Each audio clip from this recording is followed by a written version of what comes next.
Today's video, we're going to be going over the CN banner schedule. Now, this isn't really relatable to global. Obviously, we got Sumi Yorid first. But what I'm going to be doing for you guys is I'm going to be telling you guys the best characters to pull overall in Girls Frontline 2.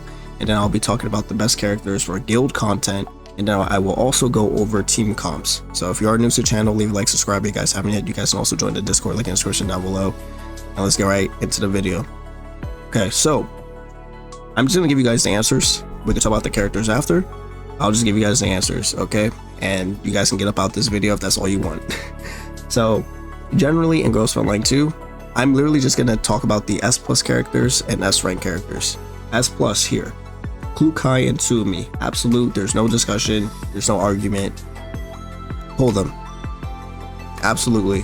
Tsumi, if you want to invest into her and get her V1, sure. You can even get her V2 for ice damage. But then the next point is V6. But Tsumi, yes. Klukai, yes. V3, highly good, by the way. And then V6 if you really want to invest into her. But it will be worth it. S plus right here. Now let's go into S tier characters. We have Belka. Belka is S tier. Mashiado. Mekti. Dush. Okay. And then Andorus. And then also Vector. Those are the S tier characters. So keep that in mind. Those are what, the eight characters I listed? 7, 8, whatever. Just make sure you pull them. Okay. Now I'm going to talk about the guild list. So make sure you note these down. Guild list, okay? S plus tier. Belka. Klukai. Vector. Andorus. Okay. S tier characters are going to be Xiangyu, Mashiado, Papa Sha, which you get for free. Okay, Papa Sha is not that good in regular content. She's actually like A tier for content, but S tier for guild.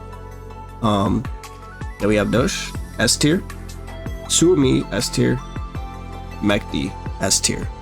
Okay. So if you guys list it here, you know, there's obviously something going on. The similar characters are S plus tier, S tier, okay? So these characters are good for regular content and guild content.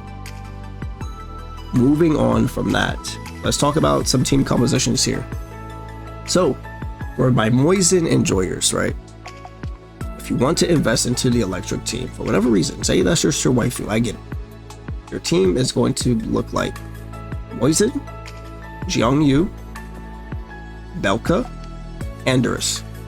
That's your electric team. Now let's go into the fire team. So the fire team, we all know, is Xiangyu, right?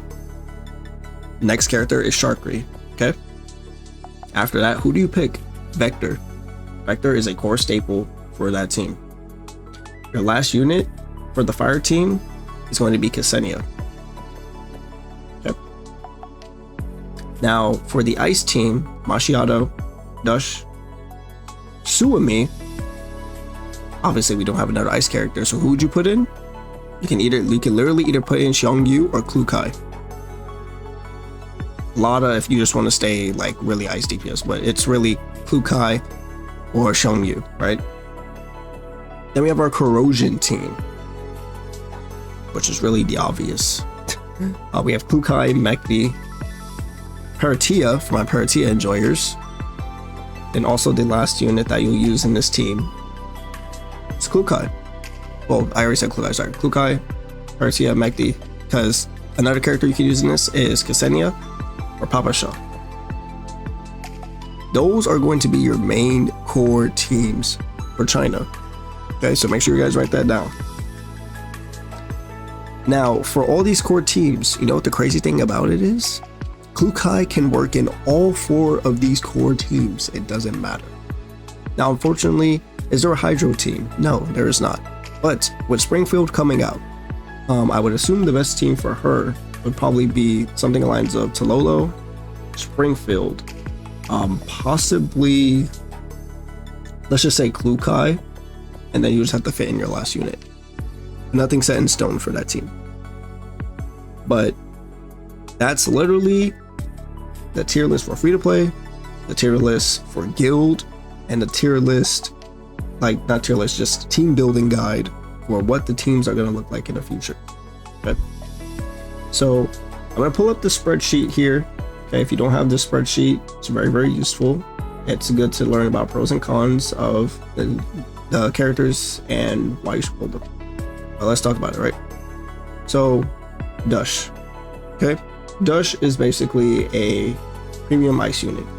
Okay, premium ice support unit. So that's why you're pulling her, right? We go into Vector, right? Vector is a fire support unit that works great with Xiongju. Okay, it's just a must pull, right? Best standard character needs her character with her, right?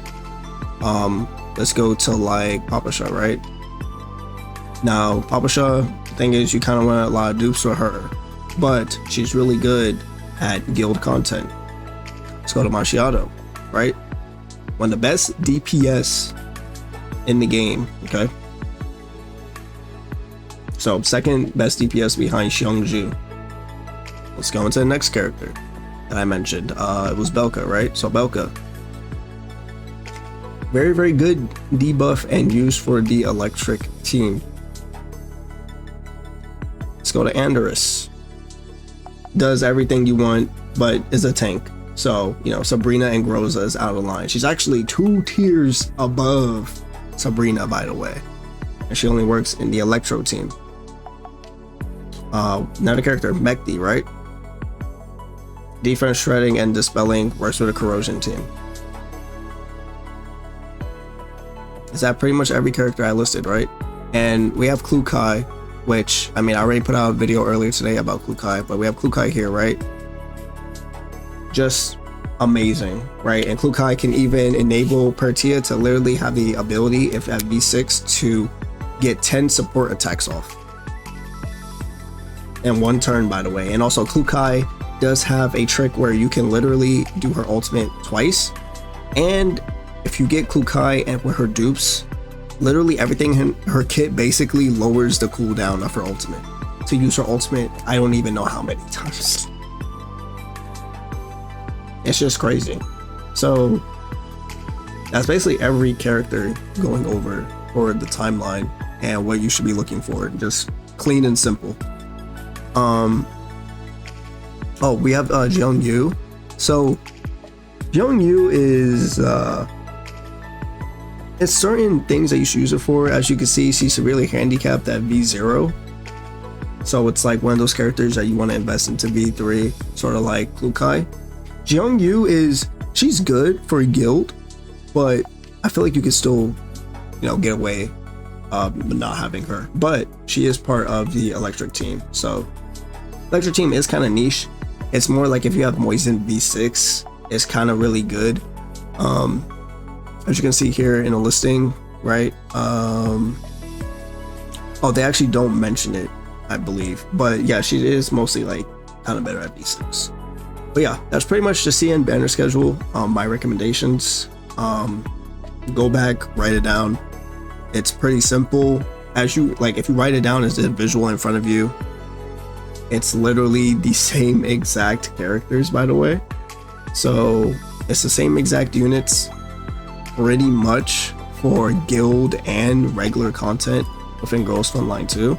So luckily enough, there's not like in other gacha games, you know, like some characters are super good in guild or PvP, but they can't really be used in other content. Luckily enough, that's not how it works in this game. You can just go along with getting the best characters, and they can apply to multiple content within Girls Frontline 2. But yeah, that's basically the teams. You know, you guys invest for what you guys want to invest to. Remember, waifu at the end of the day. If it's your waifu, you like to see that gap, okay? Then hey, and that's for you. Thank you guys so much for watching this video. Leave a like and subscribe if you guys haven't yet. I will put out more guides. We have a Xiongju guide coming out tomorrow that I need to work on, and the event guide as well. But thank you guys again for 20,000. Really do appreciate it. And I'll see you guys in the next one.